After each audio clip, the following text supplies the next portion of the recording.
नमस्कार, मैं हूं अरमान मलिक। तो आज हम दो सीरियस टॉपिक पे बात करने वाले हैं और पूरी दुनिया को पता है टॉपिक क्या है, पर मैं भी चाहता हूं मैं आवाज़ उठाऊं।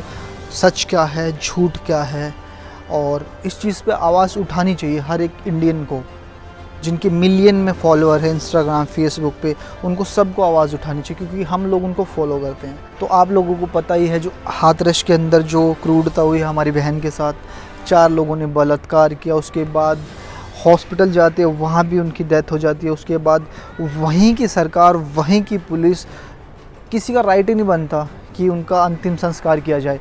और दूसरा जो हुआ है, हमारे अमन बैसला भाई है हमारे गुजर समाज से। तो भाई भाई होता है, चाहे वो कोई भी हो, चाहे वो हिंदू हो, मुस्लिम हो या कुछ भी हो।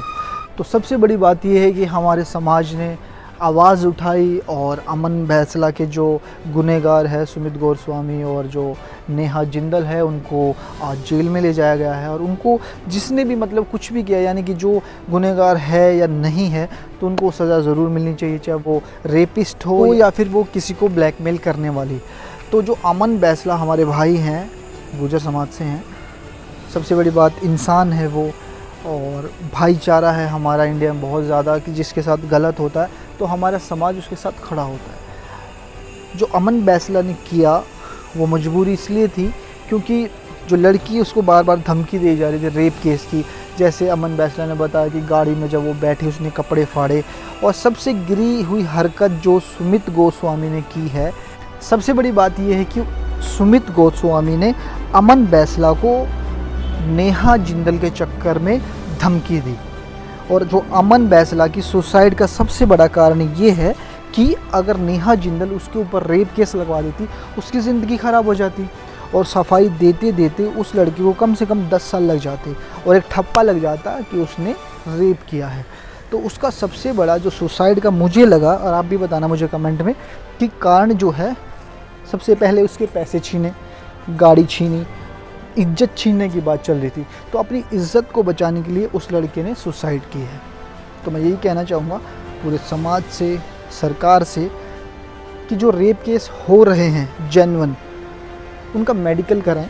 अगर मेडिकल में आता है कि उसने उसके साथ इंटरकोर्स किया है तो उस लड़के पे चार्जेस लगाएं रेप केस के। उससे पहले उसको रेपिस्ट मत साबित करें।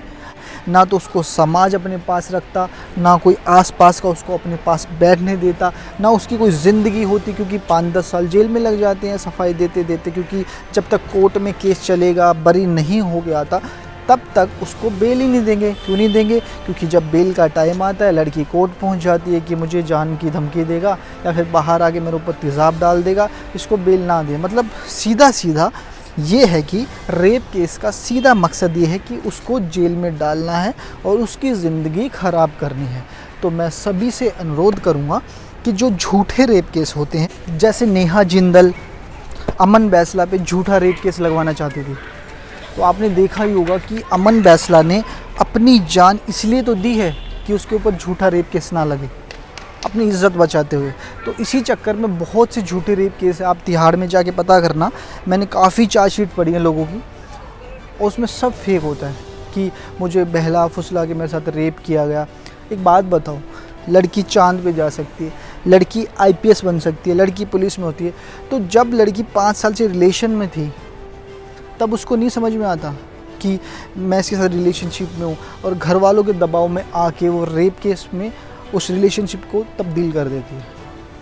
क्योंकि ये जो हो रहा है ये सब पैसे के लिए होता है।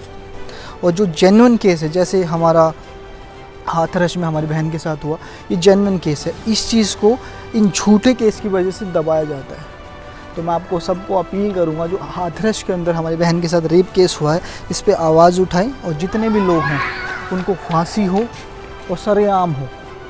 और जो सरकार, जो पुलिस वाले उसमें मिले हुए हैं, उनको भी कुछ ना कुछ सज़ा ज़रूर मिले। और जो हमारे अमन बैसला भाई के साथ हुआ है, उनके दोषियों को भी सज़ा ज़रूर मिले। और आप कमेंट में बताना अगर मेरी कोई बात आपको बुरी लगे तो मैं माफ़ी चाहूँगा, क्योंकि मुझे जो सही लगा, जो सच है, वही मैंने बोला है। क्योंकि लड़कियों ने, सारी लड़कियाँ नहीं, कुछ लड़कियाँ ऐसी हैं जिन्होंने रेप केस को धंधा बना रखा है पैसा कमाने का। और इसमें इतने लोग फंसे हुए हैं, कुछ ब्लैकमेल होते हैं, जैसे अमन बैसला भाई ब्लैकमेल हो रहे हैं, उन्होंने पैसे भी दिए, गाड़ी भी दी, अपनी जान भी दे दी ब्लैकमेलिंग के चक्कर में। तो इनको ज़रूर सज़ा होनी चाहिए। तो बस मैं आपसे हाथ जोड़ के अपील करूँगा, अगर मेरी कोई बात आपको बुरी लगे तो आप कमेंट सेक्शन में ज़रूर बताना और आवाज़ ज़रूर उठाएं। जो जेन्युइन रेप केस है उनमें जो रेपिस्ट है उनको सज़ा मिले, और जो लड़कियां फेक रेप केस लगाती हैं उन लड़कियों को भी सज़ा मिले, जिससे एक रेप केस को एक अच्छा मुकाम मिले और जेन्युइन चीज़ें हों। धन्यवाद।